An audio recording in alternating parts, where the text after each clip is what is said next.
Bueno, lo que nosotros hicimos fue un aerogenerador, el cual genera energía y alimenta estas luces. ¿Cómo funciona? En esta caja arriba tenemos un motor que está conectado al eje de estas hélices, ¿sí? Cuando gira, está conectado por un cable que baja por este tubo y está conectado a una powerbank acá. La powerbank tiene dos entradas, una micro USB por la cual se carga y la USB por cual es la que carga. ¿Qué pasa? Con esa USB se saca otro cable y está conectado a esta placa, la cual controla todos estos LEDs. Los puede apagar, prender y tiene un modo fiesta, los cuales los hace piscar. Eso es más demostrativo. También reproduce un sonido que te avisa cuando se va a prender, cuando se va a apagar y tiene una animación también del palito de cuando está prendido y el círculo que significa cuando está apagado. La idea, lo más vistoso sería que hiciéramos que esto girara, pero ¿qué pasa? Si nosotros provocamos que esto gire, no va a generar energía. Entonces lo tenemos que hacer girar nosotros para que genere, para que cruce una corriente y lo lleve a esta batería. Porque podemos conectar ese cable que pasa acá por abajo, sacarlo y conectarlo a una batería que controla ese motor y esto giraría, pero solo quedaría más decorativo y no funcionaría como debería de funcionar. Vamos a explicar un poquito cómo funcionan los LEDs y cómo se produce esa energía. El funcionamiento es bastante simple. Se conecta la corriente al semiconductor superior del diodo LED, lo cual permitirá el paso de corriente eléctrica y hasta que el semiconductor emita luz. Según el material del que está elaborado el semiconductor, los diodos LED proyectarán luces de distintos colores. Claro, en este caso son azules, pero lo podemos hacer rojo, verde, blanco, del color que queramos. Luego tenemos cómo se genera esa energía. Cualquier motor eléctrico que tenga imanes permanentes puede generar energía, puede producir energía de la misma manera que un generador común lo produce.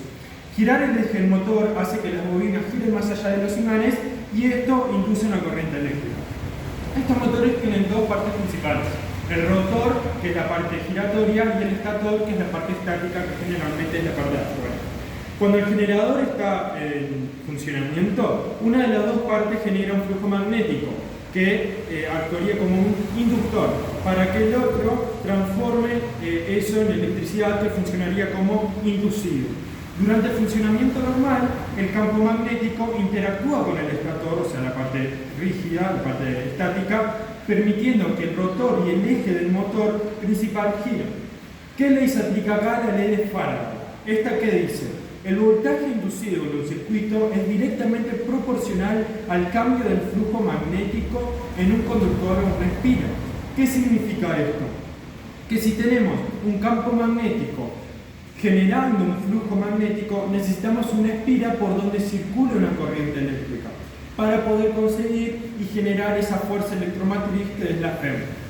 Faraday también creó el primer generador electromagnético.